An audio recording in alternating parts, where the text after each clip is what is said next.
Então vamos começar. Vamos começar. Bereshit. Bereshit bara Elohim et hashamayim ve'et haaretz. Aqui dessa frase, que a gente tem 7 palavras e dá um total de 28, tem uma relação com o Kadish. E a frase do Kadish, que Yehi, Shemer, Rabá, Bevarach, Leanam, Uralmei, Almayá. Também dá 7 palavras e também 28 letras. Isso tem a ver com aquela frase do Salmo 111. Koach ma'asav, higid le'amor, latet lahem, nachalat goim. Quer dizer, a força dos seus atos, Deus anunciou ao seu povo, dando a eles a herança das nações. Urashi, nosso comentarista, no primeiro comentário da Torá, ele traz justamente isso. Ele diz assim, ó, a Torá não precisava começar falando desde a criação do mundo, já que ela é um livro especificamente de leis, bastaria que começasse com a primeira lei, que consta lá no capítulo 12 de Êxodos, que diz, este mês será para vós o primeiro dos meses. Então, por que ela começa com Bereshit, ou seja, dando toda essa narrativa da criação do mundo? Mas segundo ele explica, isso é para mostrar que a terra toda pertence ao Eterno. E ele que distribui como se fossem as terras aos povos.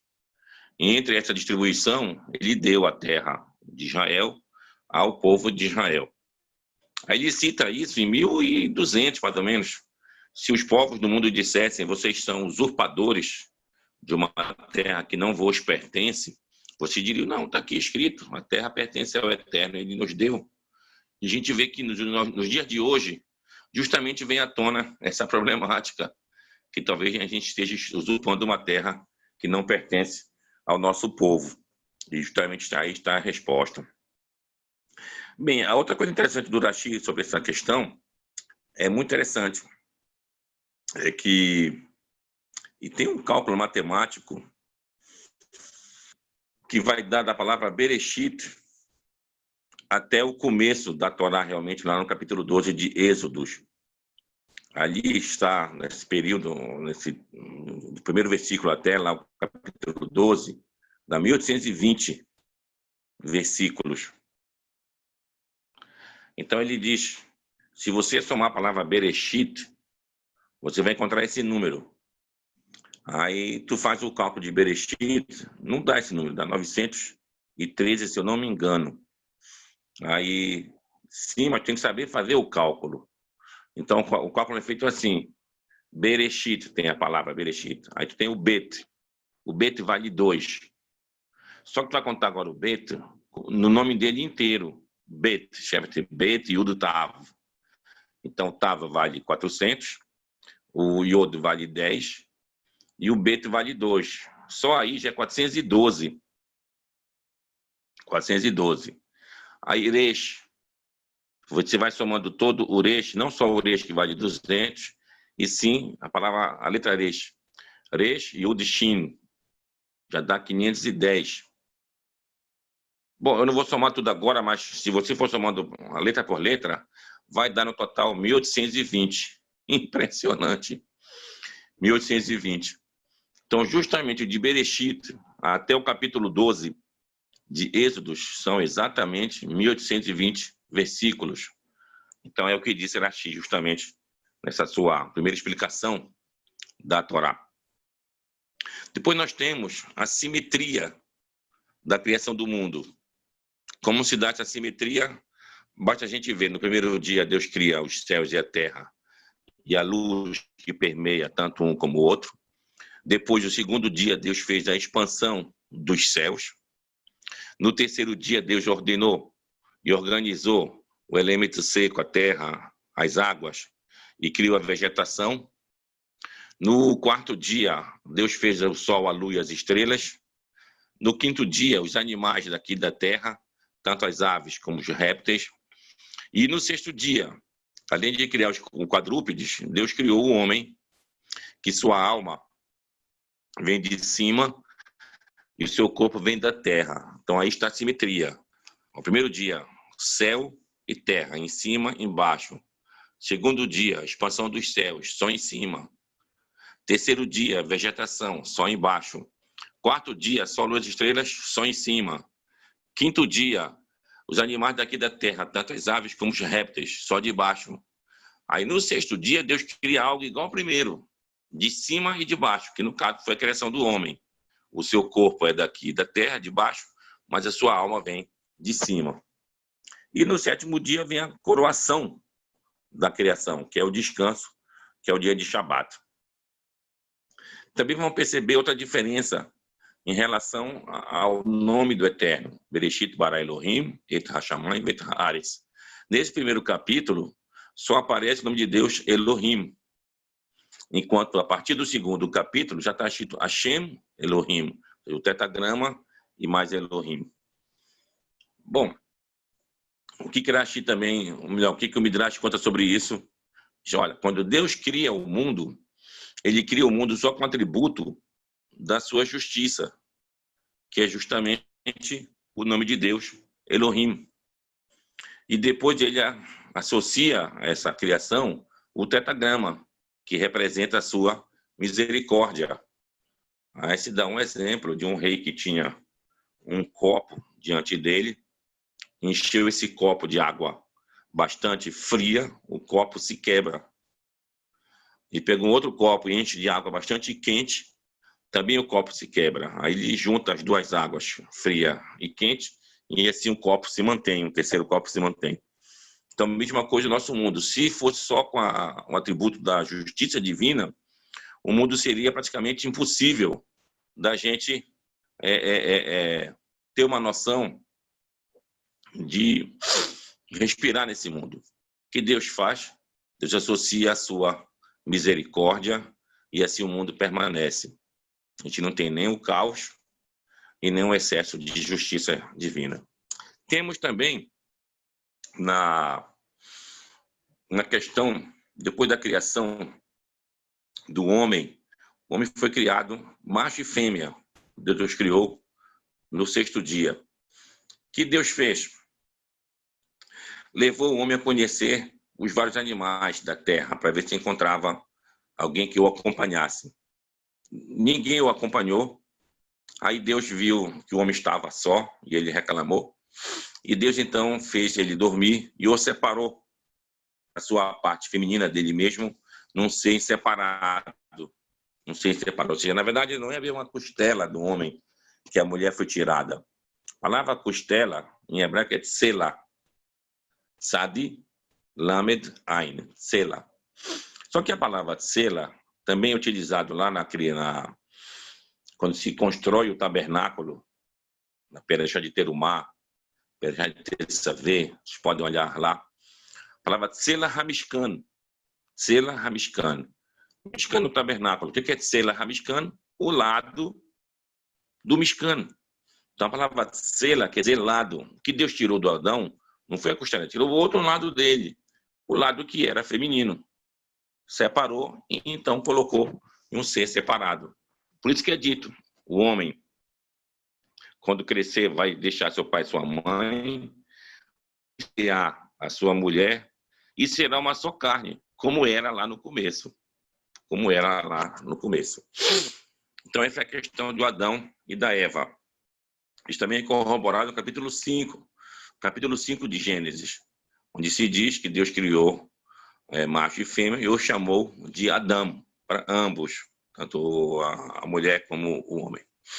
Bem, tem um outro comentário que diz que antes da Eva, teria tido uma outra mulher, um outro ser feminino. Isso é tirado da frase que Adão disse quando da criação da mulher. Desta vez, esta é osso dos meus ossos, carne da minha carne. Por que ele fala zoto rapamo desta vez? Aí se depreende que teria tido uma outra vez. E essa outra vez, então, é preenchido pelo conceito da Lilith. A Lilith. A Lilith foi um ser feminino que ficou junto com Adão. Como ela não se coadunou com Adão, digamos assim, por questão de temperamento e ordem na criação, Então, ela não veio a forma física, ficou só numa forma espiritual. Aí é dito, baseado assim, em Midrashim, que ela se vinga dos filhos do homem. Então, quando nasce uma criança, um cuidado especial todo para que a criança tenha saúde, não fique em perigo, isso por causa da Lilith. E a Lilith é mencionada no capítulo 34 de Isaías. Lá se fala de vários animais, e entre eles se fala da Lilith. Da Lilith. O que seria Lilith? A palavra Lilith é a palavra Laila. Laila quer dizer noite. Então, Lilith seria um animal notívago, um animal da noite. Poderia ser uma coruja também. Mas o que é traduzido realmente como Lilith é tido como um monstro noturno, no caso, um monstro de uma outra dimensão. No caso, essa é a Lilith. Bem, aí a gente chega justamente na história que o homem e a mulher, eles coabitavam e não se envergonhavam. Loito e bochacho é a palavra em hebraico, não se envergonhavam. Em seguida, veio da serpente. A serpente era astuta, a serpente viu o homem e a mulher, chegou próximo da mulher, a perguntou, induzindo as suas respostas, e assim a mulher disse, não, dessa fruta que eu não posso comer e nem tocar nela. Ou seja, o Adão teria aumentado para ela a ordem, não somente de comer, como também de não tocar, que Deus não tinha dito. Aí a serpente vai e pega justamente a fruta, toca na mulher, tá vendo? Tu tocaste, não morreste. Quer dizer, se tu comeres também, você não vai morrer. E aí a Eva come da fruta e dá para o Adão, seu marido. Mas come aqui também. O Adão vai e come. Aí vem toda essa história que a gente vai comentar agora. Bom, a gente ouve desde criança, tá certo? Por influência, principalmente do cristianismo. Isso é o pecado original. A primeira desobediência do homem e da mulher, ou seja, da humanidade. E nós seríamos frutos, então, dessa desobediência, por isso que a gente tem a morte no nosso mundo. Mas não é essa visão realmente que a Torá quer nos passar. O que nós estamos passando aqui? Primeiro, se Deus não quisesse que nós comêssemos da fruta proibida, por que ele colocaria isso no Jardim do Éden? E por que ele colocaria isso num lugar central? E, pelo que parece, bonita, de vista e até de cheiro. Outra, por que Deus colocaria um ser falante, no caso a cobra, para fazer essa instigação, para a gente comer daquela fruta lá? Então, tudo indica que é vontade do próprio Criador, de que nós comêssemos dessa fruta. E se assim é, o porquê desse motivo? Qual o objetivo do Eterno a fazer tudo isso? Daqui é que vem justamente todo o objetivo do mundo. Deus cria um mundo. Ao criar seu mundo perfeito, era preciso que ele também, além do atributo da sua justiça, que a gente já falou, e o atributo de misericórdia, também o atributo de bondade dele. E como ia se manifestar o atributo de bondade dele em algo totalmente perfeito? Se nós fôssemos totalmente perfeitos, nunca precisaríamos da bondade do Eterno. Então era preciso que houvesse uma fissura nessa perfeição, que houvesse uma assimetria na criação. Aí foi colocado a serpente lá, a árvore e tudo mais. E assim o homem não tinha muita saída, tinha que comer daquela árvore proibida. Então, o que Deus queria com isso? Bom, aqui que vem a resposta, justamente. O que Deus queria com isso é como a gente vai reagir, qual é o passo adiante depois de uma transgressão. A gente comeu, tá? E agora?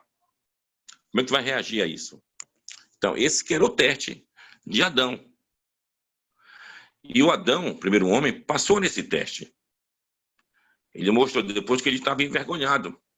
Ele descobriu que na sua nudez dele, da Eva, isso gerou muita vergonha.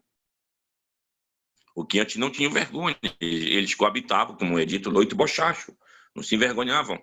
Então, a partir, quando eles ingeriram essa fruta, veio esse conhecimento e veio toda a questão da vergonha. Então, ao surgir a vergonha, eles se esconderam da fala do Eterno. E o Eterno percebendo, o Eterno queria justamente isso. Aí é que vem justamente a história de como vai lidar agora com o pecado. Ou seja, a gente vive de 70 a 120 anos. Dentro desse período, é impossível que cada um de nós não cometa vários pecados. Mas a pergunta é, como tu reage a esse pecado? Tu faz um tipo de retorno, que é uma techuvá, ou você deixa para lá, ou você não se incomoda com o que você fez de errado? Então, essa que é a lição. Então, o Adão mostrou, não, o Adão teve vergonha do que ele fez. Então, isso foi o teste. Então, era isso que Deus queria.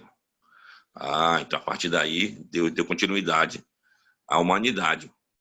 Quando, na outra geração, Caim matou Abel, o que Deus não queria, porque o Caim fez. Caim estava pouco se lixando. Ele disse, eu sou o guarda do meu irmão, eu não sei onde ele está. E depois já tinha matado Abel. Então, é esse tipo de homem que Deus não queria. Então, nós temos que ser como o Adão, o primeiro homem. Então, cometemos pecado, sente vergonha disso, sinto. Tu quer fazer uma techuvá? Vou fazer uma techuvá. Então, essa é a história. É dito que o Adão, depois que ele teve esse pecado e fez a techuvá dele, ele passou 130 anos sem ter relação com a mulher dele, com a Eva. De onde é tirado isso? Do nascimento do terceiro filho de Adão. Adão teve o filho dele, Shet, um ano, quando ele tinha 130 anos, e gerou um filho à sua semelhança. A sua semelhança. Quer dizer que os outros não tinham semelhança comportamental de Adão, que é, no caso, o Adão, o Caim e Abel. Caim e Abel, aproveitando que a gente está falando deles dois. O Caim vai e mata o Abel. Por que ambos aconteceu isso? Foram fazer uma oferta a Deus. Deus tinha preferido a oferta do Abel, gerou uma raiva, um ciúme muito grande do Caim e matou seu irmão. E o pecado de Abel qual era? Para ter sido morto, já que ele era inocente. Acho que a gente entende. Mas vamos entender agora o significado dos nomes. Caim. Caim. Caim, a própria Eva diz, por que ela está dando esse nome? Kaniti ish im Hashem. Ou seja, criei um homem junto com Deus. Então, a palavra liknot, que é o verbo em hebraico, mesmo que comprar algo, também é criar algo. A gente vê isso, inclusive, na Amidá, a gente fala Kone Hakol, que Deus é o criador de tudo. Lá na história de Abraão, com aquele Malquisedec, lá é dito Kone Shamayim Va'aretz, criador dos céus e da terra. A palavra Kone, nesse sentido aqui, é de criar. E é o mesmo sentido que a Eva deu para o filho dela. Mas a palavra Caim também vem de outro verbo, bem parecido com esse, que é a palavra Kin-A, que é escrito assim, o próprio Kof, Nun, Aleph e Re, Kin-A, que quer dizer ciúme. Quer dizer ciúme. Então, Caim era uma pessoa muito ciumenta, extremamente ciumenta. E o Abel? A palavra Abel é Hevel, que é Re, Bet e Lamed. Essa palavra aparece onde? No livro de Kohelet, de Eclesiastes, onde lá é dito Hakol, Havel, Havalim. Tudo é vaidade, de vaidade. Então, Hevel era aquele vaidoso. O que é vaidoso? É aquele que é vão. Não tem muita substância, é só aquelas filigranas que o interessa. Então, provavelmente, quando ele foi agraciado, que Deus escolheu a sua oferta, ele ficou muito vaidoso. Já que eu já estou inferindo, que ele deve ter dito, Deus não gostou do teu, só gostou do meu, da minha oferta. Isso causou maior revolta do seu irmão, que já era ciumento, e exageradamente matou seu irmão. Aí sim, o terceiro filho, vem alguém parecido com Adão, com o mesmo semblante de Adão, ou seja, com a questão da vergonha. Fiz pecado? Fiz. Reconheço. Quero fazer techuvá? Quero fazer techuvá. E aí tem um retorno. Então, a humanidade vem a partir de Shet. E se a gente pensar, estaríamos livres, então, de coisas ruins? Não.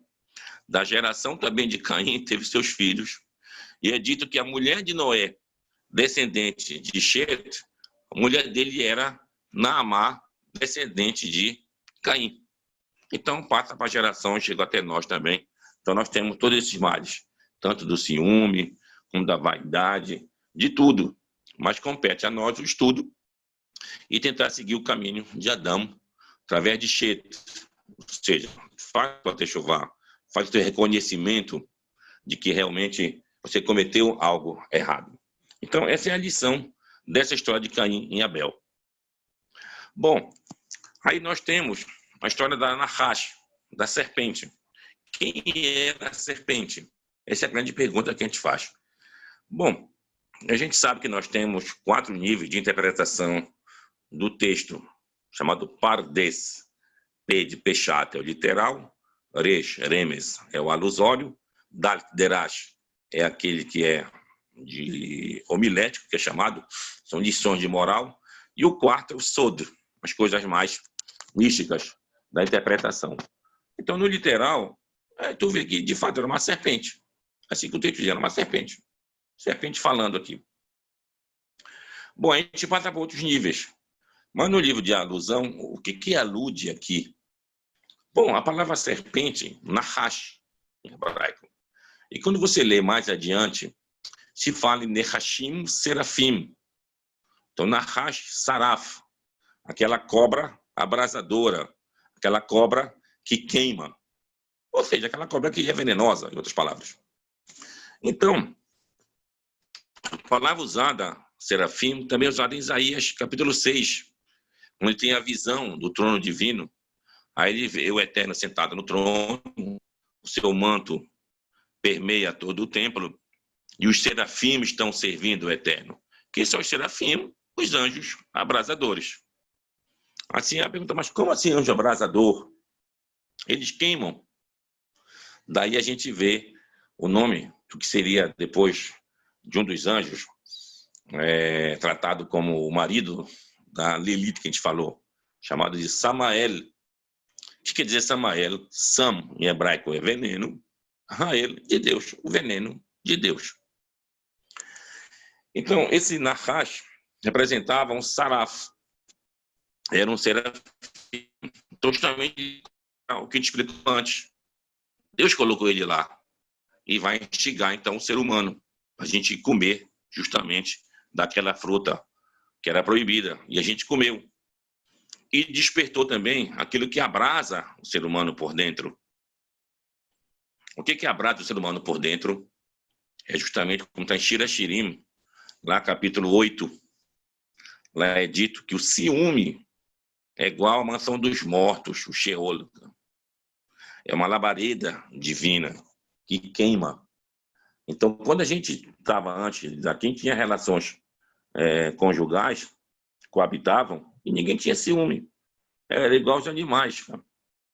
Mas depois que a gente recebeu esse ciúme, veio a situação de posse. Não, isso aqui é meu.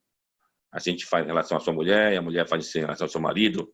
E cria-se, então, daí, essa questão do pertencimento. Algo que fuja a isso vai dar muita confusão. Então, de fato, foi isso que o Saraf colocou na gente. Isso fazia parte do plano divino, logicamente.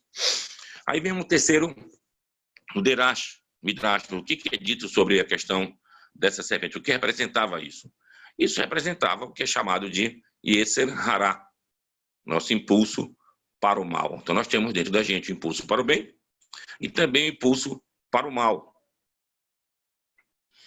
Então, por que tem que ter isso? Justamente para tu fazer o equilíbrio e tu ter o mérito de escolher sempre o bem, através do teu esforço. E o quarto é justamente a Sefirot. As Sefirot são as esferas que são criadas a partir da emanação da luz divina. Então, essas esferas funcionam como se fossem filtros dessa luz divina, até chegar numa situação que a gente possa, como criatura divina, absorver a sua luz. Então, está aqui os filtros. Então, do lado de frente é a Sefirá. Do outro lado da Sefirá, chama-se, em linguagem cabalística, Sitrá Achra, quer dizer, o outro lado. Tem o lado da penumbra, o lado da sombra. Então, é esse lado que é justamente a serpente representa. Então, é como a luz, ela vem, como se diz isso? Ela fica desfocada. Então, ele tem uma refração da luz, melhor dizendo. Essa refração da luz divina que chega deturpada até nós. Isso que causa justamente o desequilíbrio nesse mundo aqui. Então, essas são as explicações que tem para a palavra Nahash, para a existência desse animal lá no paraíso. Ah, mas ela se arrastou no chão depois desse negócio, demonstrando que de fato era uma cobra. Sim, isso é uma representação, tá certo. Mas usando o exemplo do ciúme, o que acontece com uma pessoa ciumenta? Ela se arrasta, cara, e ela comete coisas piores do mundo, ou então ela se entrega, faz de tudo para ficar com aquela pessoa que nem quer ela mais, e isso causa vários problemas. Então, essa é a palavra Nahash. Bem, depois nós temos, na criação, a questão da dor do nascimento. O que tem a ver a dor do nascimento com essa situação? Bom, como cada um fez o que fez a partir do momento que a gente ingeriu aquela fruta, a vida foi tomando maior dificuldade. Tudo isso com o objetivo de quê? De você pedir a clemência e pedir a bondade do eterno Deus. Então, a mulher, quando vai dar à luz, tem toda aquela o contorcer de dor, justamente isso, para mostrar, e com isso aumenta também o quê? A ligação que a mãe tem com cada um dos seus filhos. Então, essa aqui é importante para a gente ter em mente a palavra Herayon. Herayon quer dizer ficar realmente grávida, e a palavra Horim representa os pais, são aqueles que geram algo. E a palavra Horê, que são os pais, vem da palavra Lehorot, que é ensinar, e vem a palavra Torá. Então a Torá está como se fosse nos gerando como pessoas para esse mundo aqui. Como é que a gente deve, de fato, viver? Bem, então, a partir dessa Perashá, Bereshit, você tem todo o começo do mundo, tomando por base, Bet, Resh, Aleph, Bereshit. Aí é separado na linguagem da tradução do aramaico, Barashit, criou 6. Então, aqui que vem o conceito de 6.000 anos. 6.000 anos até a chegada do 7º milênio. Vem dessa primeira frase aqui. Então, 7 milênios, se completa como se fosse cada dia da criação do mundo, um milênio. Então, 7 milênios seria um milênio igual ao Shabat. O Shabat é um dia que ninguém trabalha e a tua conexão com o Criador ela é imensa. Então, quando a gente chegar nesse 7º milênio, aí teria-se uma relação diferente com Deus. Não mais só de trabalho e labuta nesse mundo daqui, e sim de uma despreocupação em relação a isso e uma conexão com o eterno Deus bem maior. Ou seja, uma amplitude da mente para a gente entender como é realmente o Criador. Então, é um outro momento. E se diz que a árvore do conhecimento do bem e do mal é para esses 6.000 anos. A partir do 7º milênio, a gente entraria na árvore da vida. Aquela que Deus escondeu, que colocou os querubim para protegerem ela. E que um feixe dela foi colocado nesse mundo aqui, que é justamente a Torá. A Torá chamada Etz Chaim Lamachazikim Ba.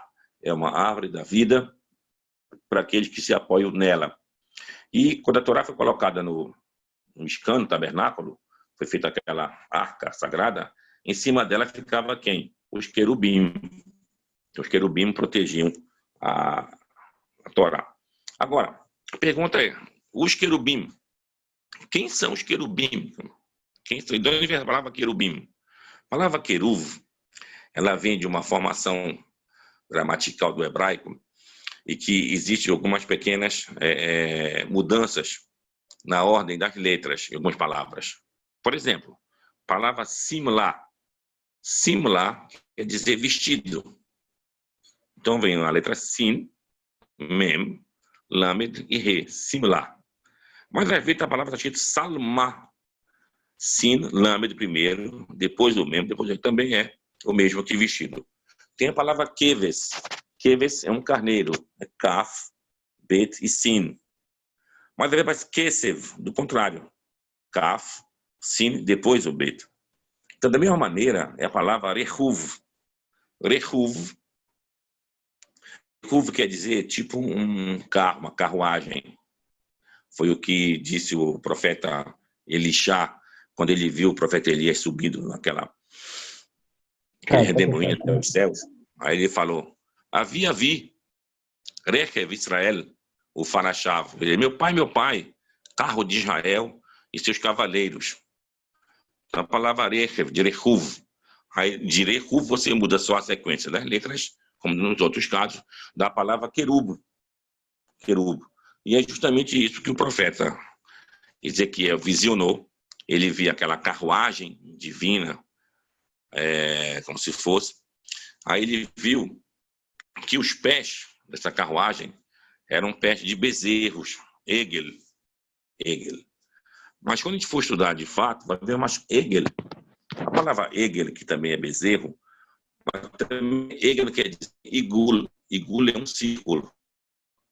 Então, eram as rodas que ele estava vendo.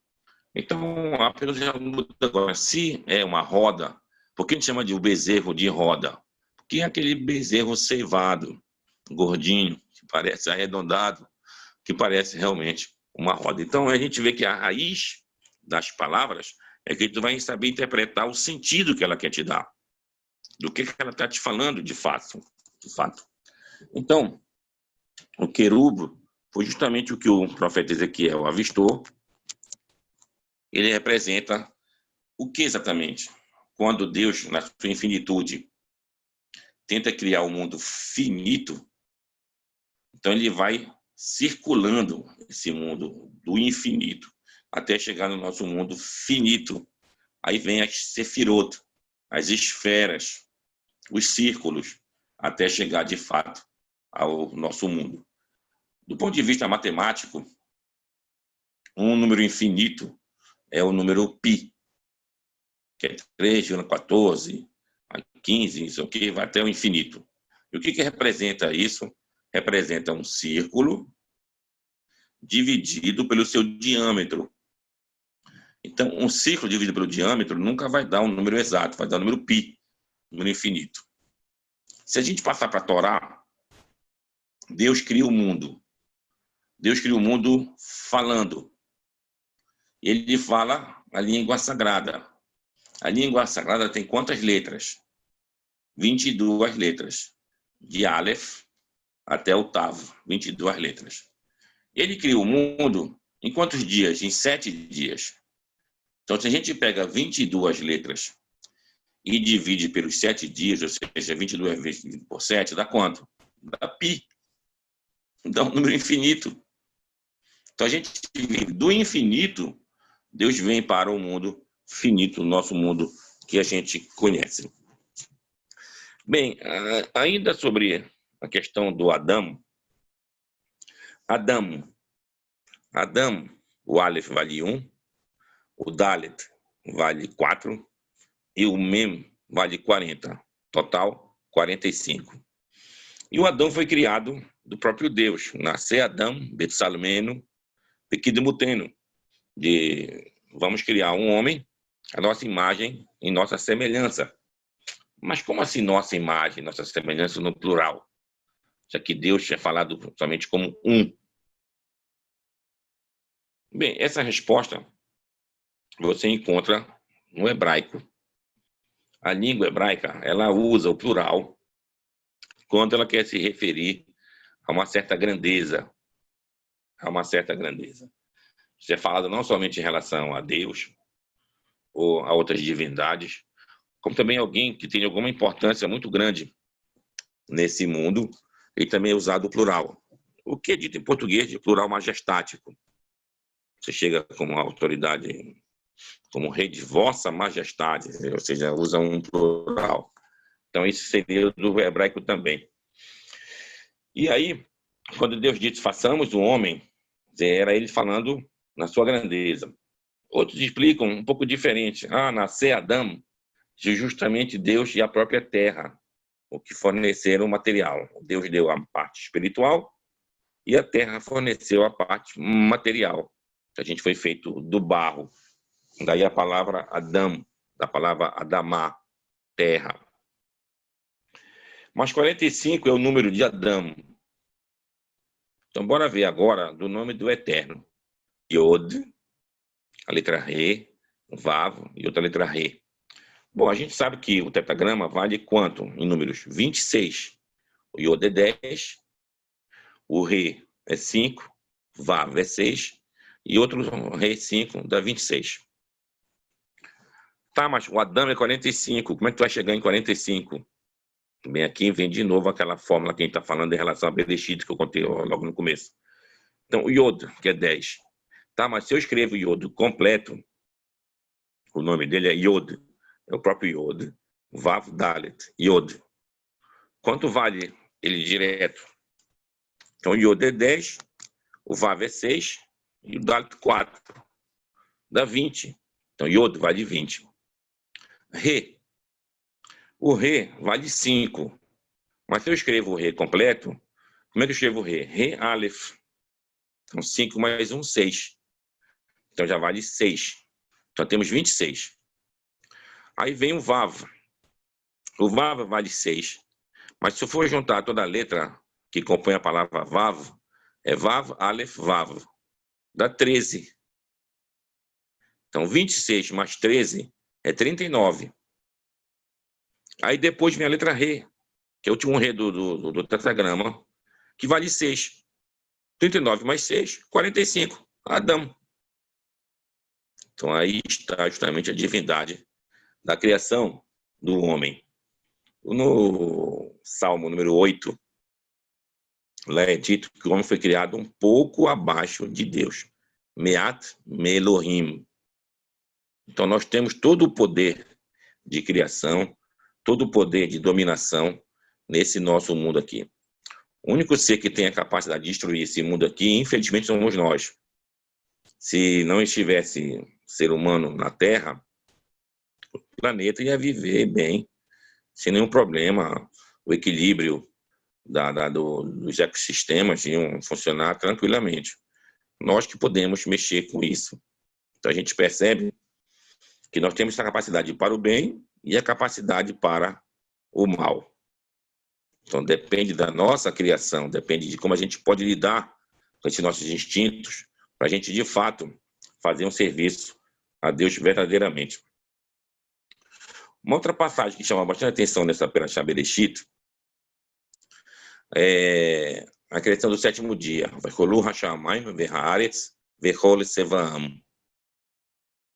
Quando a gente fala o Kiddush de Shabbat, vem uma grande pergunta. Por que a gente faz o Kiddush de Shabbat? E você começa com Yom HaShishi, e Yom HaShishi quer dizer sexta-feira. E a noite não é mais sexta-feira, a noite é Shabbat. Por que você começa o Kiddush dizendo Yom HaShishi, Isso é uma pergunta de difícil resposta. Deveríamos começar o Kiddush de Vaikulu, Hashaman Veharetz, de onde começa de fato o sétimo dia. Não, você começa o Kiddush de Yom HaShishi, que é a última frase do sexto dia, porque Yom começa com que letra? Yod. HaShishi, Re. Aí tu continua, Vaikulu, Vav. Hashamayim, Re. Yud, Re, Vav, Re. Tu tem o tetragrama. Então, por esse motivo, antes de você começar o Kiddush Yom HaShishi, tu ainda fala mais duas frases antes. Qual é? Shabbat, Mekudash, Yom HaShishi, Vaikulu, Hashamayim, Veharetz, Vechol, Sevam. Por que você fala Shabbat, Mekudash? Quer dizer sábado santificado. Mas por que dizer essa frase? Porque Shabbat, Mekudash, Shabbat começa com Shin, Mekudash com a letra Mem. Shem. O que é Shem? Nome. Que nome? Yud, Re, Vav, Re.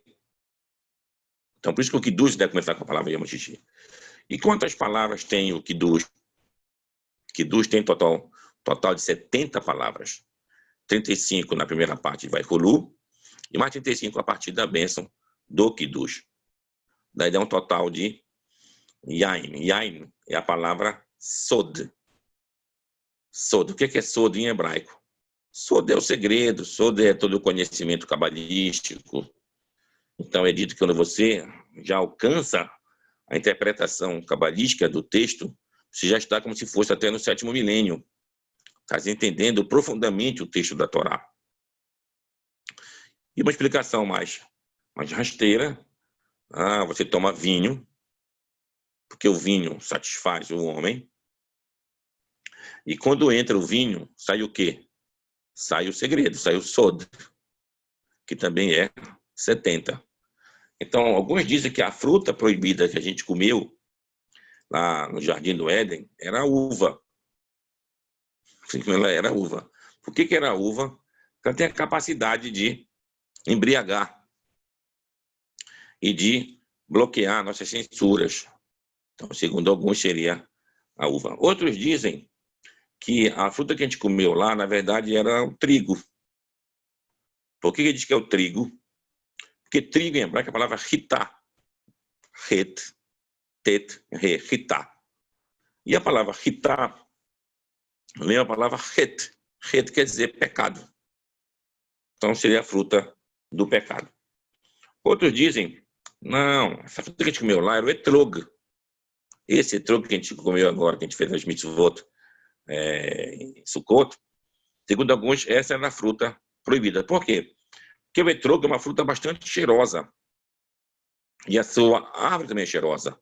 Então, como era uma árvore que dava desejo só de ver a árvore, ver a fruta lá, então era a fruta desejosa. Então, seria o etrog. A palavra etrog não está bem no hebraico assim, utilizado.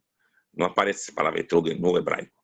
Mas, no entanto, quando você traduz a Torá para o aramaico, que é o Targum, a gente vê que quando tem a palavra do 10º mandamento, não cobiçarás, lá está a palavra loterageg. Terageg do verbo, a palavra etroga. E quando tu vai ler lá em Gênesis, da fruta que desejosa, também a palavra tiruga, da palavra etroga. Então, segundo alguns, seria esse etroga, a fruta que a gente comeu. E outros dizem, não, que era o figo. E qual é a justificativa? Ser o figo, que é bastante plausível, porque em seguida eles se cobriram com folhas de quê? De figueira. Assim fala o texto. Então tinha uma figueira lá. Então dá a entender que o figo que era a fruta proibida. E outros dizem, não, que era uma fruta indiferente a uma fruta que a gente conhece agora.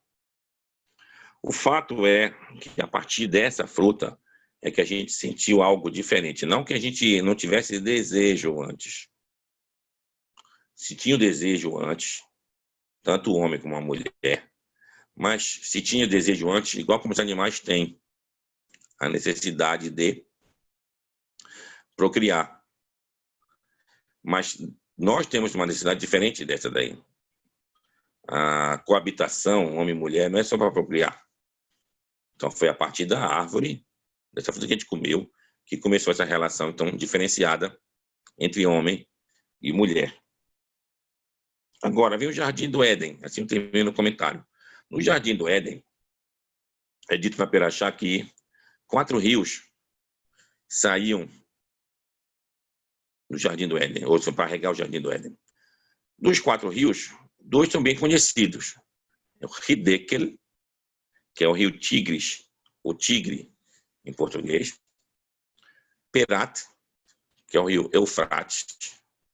Ambos ficam onde hoje é o Iraque. E 2 rios mencionados, Gihon e Pishon. Bom, quem já foi em Jerusalém sabe que lá tem as águas de Shiloah. É um rio assim, quase subterrâneo. E lá é chamado de Mei Gihon, as águas de Gihon. Então seria esse o rio Gihon. E o Pishon? Bom, o Pishon Aqui vai a interpretação também, uns vão dizer que é o Nilo, no Egito. Então, seriam 2 rios na margem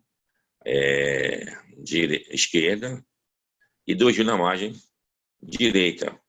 O que tivesse esse meio aqui, isso era a terra, isso era o Jardim do Éden. Jardim do Éden.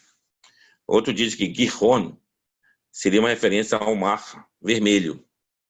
Mar Vermelho. E tem uma outra interpretação do Rabino Rav Ibn Ezra, que também foi quase contemporâneo de Irashi, e estamos falando no século 11 e 12 dessa era. Ele morava na Espanha, em 1200. Ele disse, olha, esse quarto rio Pishon, o Jardim do Éden, tinha que ficar numa região em que o dia e a lua fossem iguais. Ou seja, amanhece 6 da manhã e escurece 6 da tarde, mais ou menos. E onde acontece isso? Só em regiões equatoriais do Equador. Então, como ele diz, Kav Hamash V é a linha que equaliza a Terra, ou seja, o Equador. Então, esse rio, segundo ele está dizendo, era um rio que ficava bem ao ocidente da terra de Israel e bem abaixo da linha do Equador. Isso ele falou em 1200. E não se sabia que rio era esse. Ou qual rio poderia ser esse. Aí veio a descoberta do Brasil, depois chegou até a Amazônia.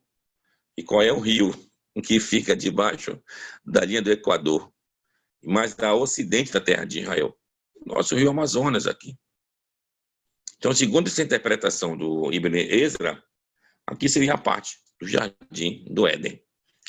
E o que a gente percebe exatamente que é o Jardim do Éden? O Jardim do Éden era um lugar florestal, bastante frutas, e que o homem se deliciava com as frutas que ali existiam. Ele não tinha necessidade de fazer plantações, de fazer outras coisas para ter uma vida satisfatória. Quando o homem é expulso do Jardim do Éden, aí vem a necessidade da aglomeração em outro lugar. Foi que o Caim fez uma cidade para o seu filho, chamado de Enoque. Mas esse Enoque, filho de Caim, não é o mesmo Enoque, que é mais adiante o descendente de Shet, que tem o livro de Enoque, um livro apócrifo, e que tem explicações do próprio Talmud sobre esse Enoque. Como é Enoque em hebraico?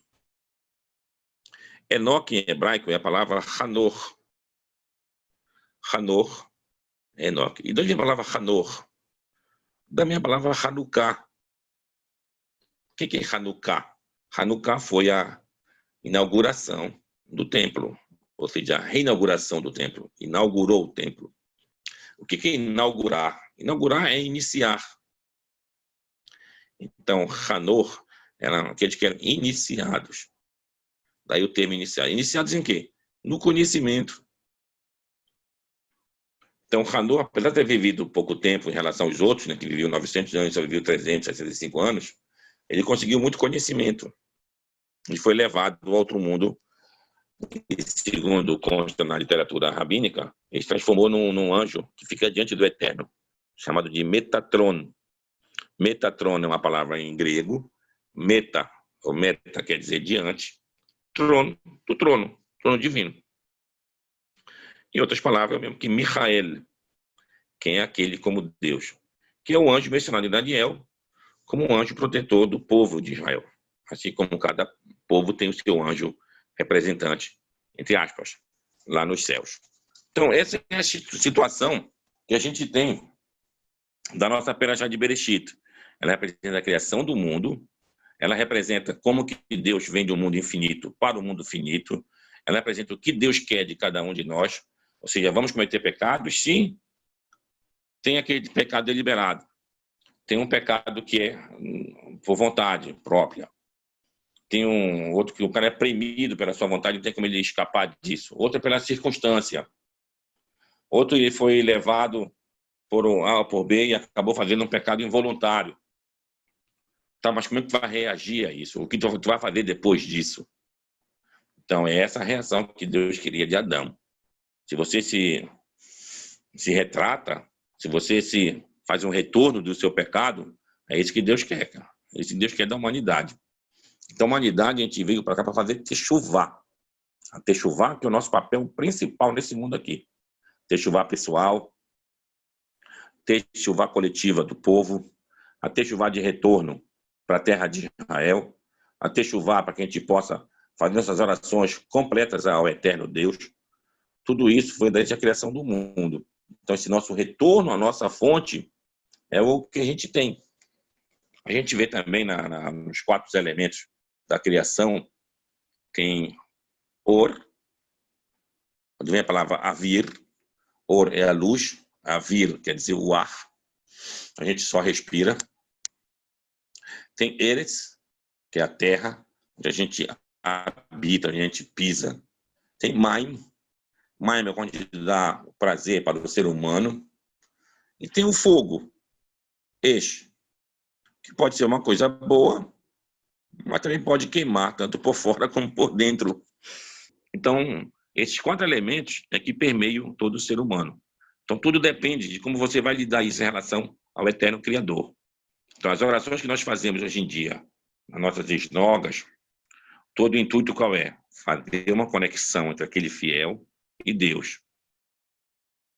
Tem o Hazan, que faz uma oração com a sua voz melodiosa, para que possa encantar os nossos corações e assim elevar o nosso espírito e a gente poder fazer realmente uma ligação perfeita com Deus. Então, esse é o objetivo da nossa ligação, cada um no seu momento. Uns podem rezar mais, outros podem rezar menos. Tu acorda de manhã com aquele desejo de fazer oração, tu vai fazer a oração completa, do começo até o final do Shacharit. Mas tem dia que você acordou, a disposição não está tão completa. Tá bom, foi uma oração mais curta. Oração mais curta. Então, todo objetivo é cada um fazer sua ligação com o Eterno. Eu vou deixar até aqui as nossas perguntas. Por favor.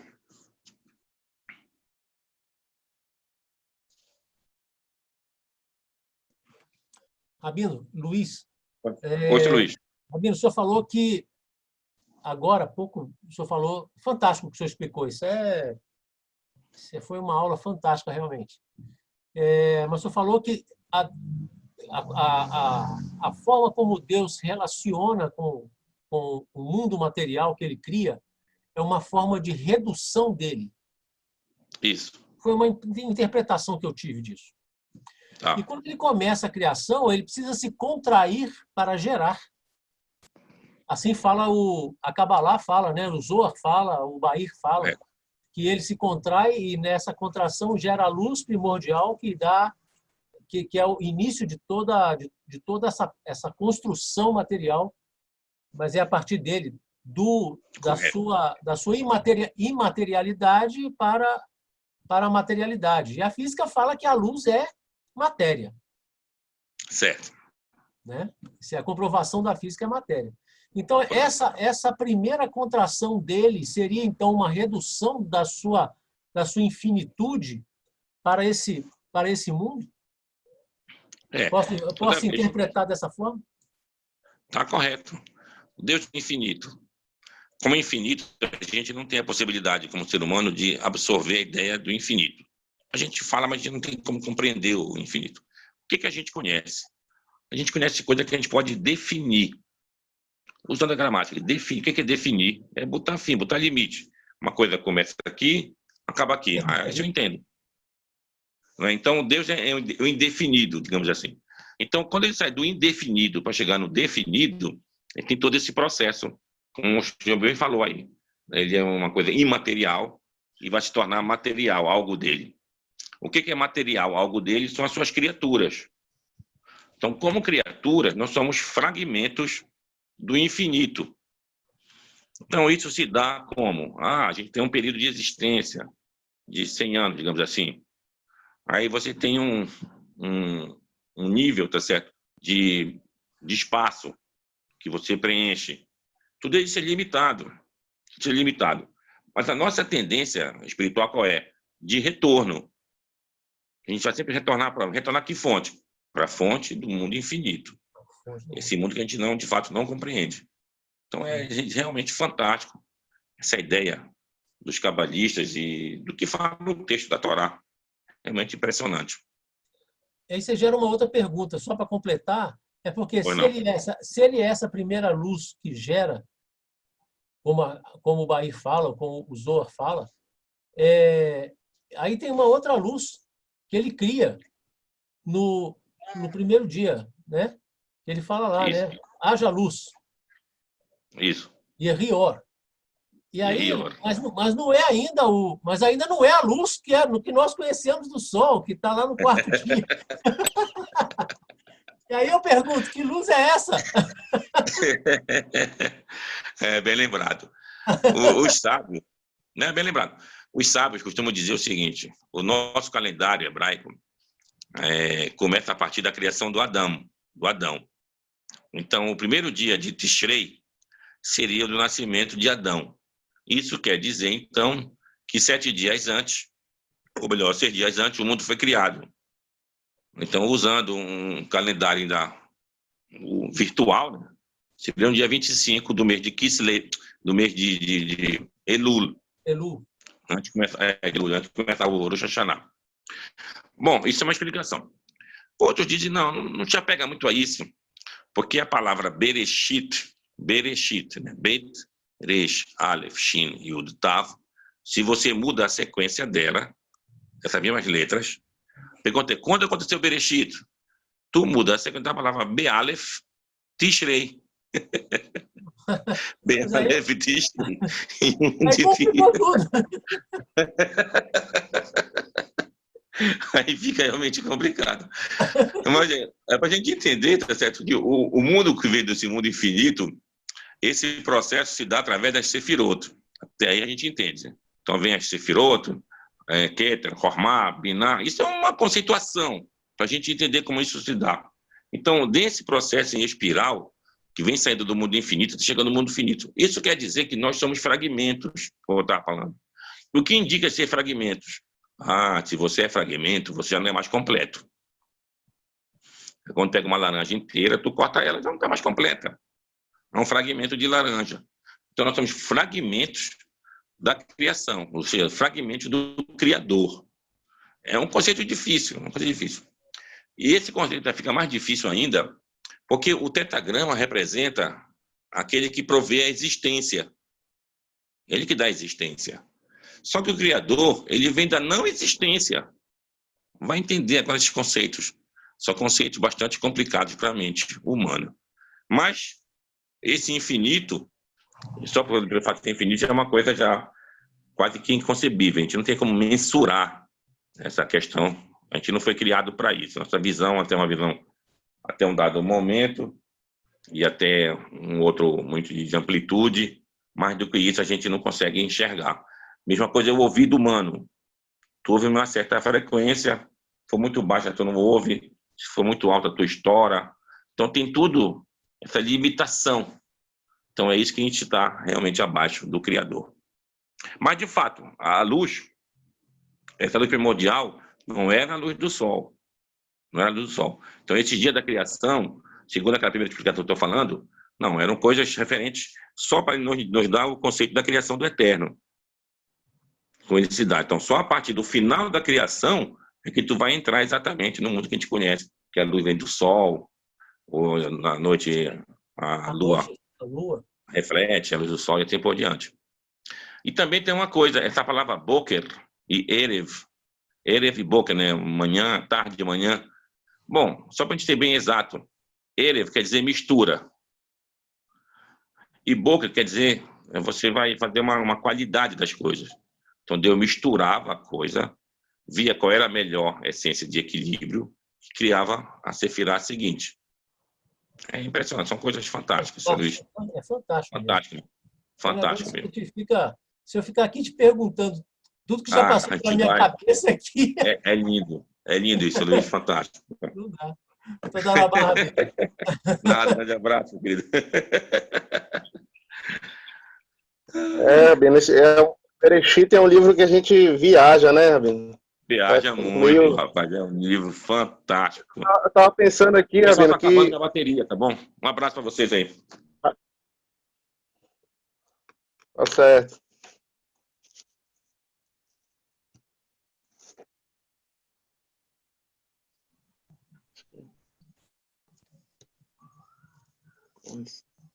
E, ô, hora para acabar a bateria, hein? É, Ô, hora para acabar a bateria do homem. Tá mudo, seu Luiz. Ele vai ter que repetir essa parte final das perguntas e respostas aí. É, Ele vai ter que repetir. anota a pergunta, né, para a próxima, viu? Que você não vai esquecer. Nossa, Anota aí. eu tinha mais 2 perguntas aqui para fazer, mas deixa para a próxima. Não, anota para não esquecer, porque anota, esse foi assunto aí, eu não pergunto não, mas eu fico anota só no grupo. aqui, rapaz, hein? Anota e coloca no grupo, que ele responde. Lá no Beleza. grupo, Entendeu? Depois, Ele acabou a bateria, foi uma coisa assim. não tem domínio, né? Acabou. rápido. Mas cara, mas isso é fantástico, cara. É fantástico. O Bereshit é um negócio assim. Você viaja muito, cara. Nossa, e outra coisa, ele foi falando ali, cara, minha cabeça já foi. Eu já fui viajando mesmo. Em outra pergunta, eu ia ter pelo menos umas 5 perguntas para fazer aqui para ele. Mas Muita pergunta. Ele fala o negócio do copo, né, do gelo e do quente, né, porque teve que misturar para fazer a criação. Mas por que começa com Bet e não começa com Aleph? Se é a primeira, por que Bet? E não Aleph? Será que teve uma primeira? Né? Então teve uma primeira. Porque é isso que eu ia perguntar para ele, se existiu uma civilização anterior, pré-adâmica. Porque no texto fala que a Terra estava. Se ela estava, Tohu Vivohu, estava em caos e sem luz, né? Então quer dizer que ela já teve luz. Eu já vi uma explicação que, se não me engano, parece que essa é a 8ª Terra. Já teve várias anteriores que foi se preparando, moldando para chegar a que nós temos hoje, o que justificaria os dinossauros, por exemplo. Sim. É isso que eu ia falar, até porque os fósseis de milhões de anos de dinossauro. Tá aí, o Rabino voltou. Rabino voltou. Consegui voltar. Eu liguei agora aqui. Vou conseguir, porque eu estou ligado aqui. Logo na minha vez. Mas diga lá. Vai lá, Dan. Pois é, Rabino, a gente estava conversando aqui, né, sobre se já existiu alguma geração anterior, tipo pré-adâmica, né? Como explicar os fósseis de milhões de anos, de dinossauros, essas questões aí. Primeiro só isso, né? Que eu vou deixar espaço para o pessoal também. Claro. Dana, é o seguinte, o texto da Torá, ele não indica claramente isso. E também não nega, mas não indica isso. Mas, no entanto, no Zohar, que é aquele livro cabalístico do século XII, que foi publicado, tá certo? E ele seria do século II, do Rabbi Shimon Bar Yochai, ele traz na Perashá de Vaikra, depois a gente pode ver isso com mais calma, o texto de dentro. Ele fala dos 7 céus, das 7 terras, dos 7 mares, faz essa relação de 7. E quando ele diz das 7 terras, ele diz, olha, o Adão, o primeiro homem, foi criado numa dessas 7 terras, que ele chamou de Tebel, ou então Tevel. Tebel, tem no Salmo 24, fala assim, para Deus é a plenitude e de todos os seus habitantes. Koliosbei Tebel, todos os habitantes de Tebel, os habitantes do universo, como a gente queira dizer, do mundo. Então, nesse Tebel que o Adão foi criado. Aí o próprio Zohar pergunta, mas e nas outras terras? Aí diz o Zohar, nas outras terras tinha outros homens. Aí o Zohar pergunta de novo, mas o Adão não foi o primeiro homem? E de onde vieram então esses outros? Olha o que ele vai dizer o Zohar lá nessa passagem, cara. A gente pode passar aqui a noite inteira também especulando sobre isso. Disse, não, esses outros homens de outras terras vieram do vapor que subia da terra. Lá no capítulo 2 não diz que um vapor subia da terra? Essa palavra vapor em hebraico é a palavra ed. como é escrito Ed, Aleph, Dalet. Igual a palavra Adam, mas sem o mem. Sem o mem. Então seria um Adão como se fosse um Adão tivesse faltando algo para ele, para a plenitude dele. Então, o Zohar, 7.200, acha crível que pudesse ter outros povos, outros humanos, ou então, usando essa linguagem moderna, os neandertais e outros, antes do Adão. E se assim for, o que configura o Adão a ser o primeiro homem de fato? Digamos que seja isso. Agora eu explico lá. Foi isso. O que configura o Adão ter sido o Adão, primeiro homem, que é o primeiro homem a sentir a diferença do que era bom do que é ruim. Aí, bom, mas como assim diferença? Quando a gente era neandertal, digamos que fosse isso, que a gente era igual ao animal, tu não tinha dificuldade em fazer tua necessidade na frente de outra pessoa, tu fazia contigo. Os cheiros não incomodavam ninguém. Quando a gente começou a ficar incomodado com o cheiro, saber que uma coisa é boa, uma coisa é ruim, aí a gente vem com Adão. Então, esse conhecimento do bem e do mal, esse discernimento de que é bom e do que é ruim, vem a partir de Adão. Aí cria-se o quê? A inveja, aí cria-se a vaidade. Quando começou a ser vaidoso, tem coisas que eu tenho que esconder, tem coisas que eu não posso fazer publicamente, não sei o quê. Aí isso começa realmente a diferença. Isso é uma especulação, lógico. Mas o Zohar coloca dessa maneira. E depois você pode colocar no grupo, inclusive, da gente, da possibilidade de existir outros povos, ou outros homens, ou pré-adâmicos. E depois envolve outra pergunta, né? Mas isso vem antes da criação? Como assim? Isso vai depois de outras explicações também, Dan. Teorias, né, Rabino? São teorias, né? Porque a Mas nossa mente é tão limitada, né? Mas são teorias, quer dizer assim, Dan, teorias que têm respaldo tem base, dentro da literatura judaica. Rabino. O Talmud fala disso, das gerações antes de Adão, e assim por diante. Entendi. Oi. Então, pegando esse gancho aí, quer dizer que então é possível então ser verdade a teoria de Darwin da evolução e também aquela que de criação, que fala que surgiu do vapor, aquela que fala que a vida começou nos oceanos, aquela história todinha lá. Então, é impressionante essa semelhança, Éder. Falaste uma coisa que é impressionante, a semelhança. Hoje a gente ouviu falar, né, que o mundo veio desse vapor que vem dos oceanos, e o Zohar já conta isso. Para mim isso era um absurdo, entendeu? Para mim, até esse momento agora, para mim era um absurdo. Mas que agora eu estou falando já mudou, já é diferente. Já é diferente. Éder, o que eu fico feliz, eu acho, assim deve ficar também, né, é a possibilidade de entendimentos dentro da própria Torá. Então, na verdade, não existe dogma, aqueles dogmas fechados, uma coisa, se mudar aquilo ali, não, é bem flexível, logicamente, como estou falando, dentro do que fala as nossas fontes.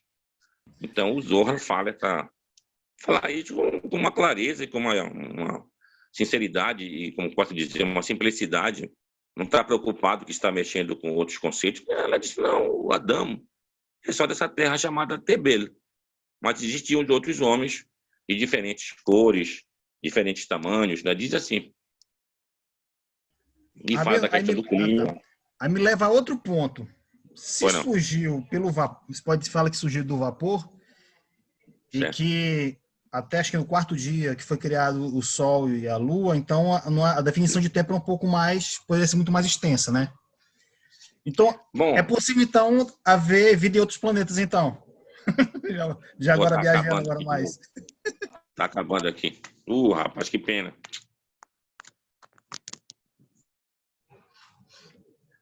Rapaz, várias possibilidades.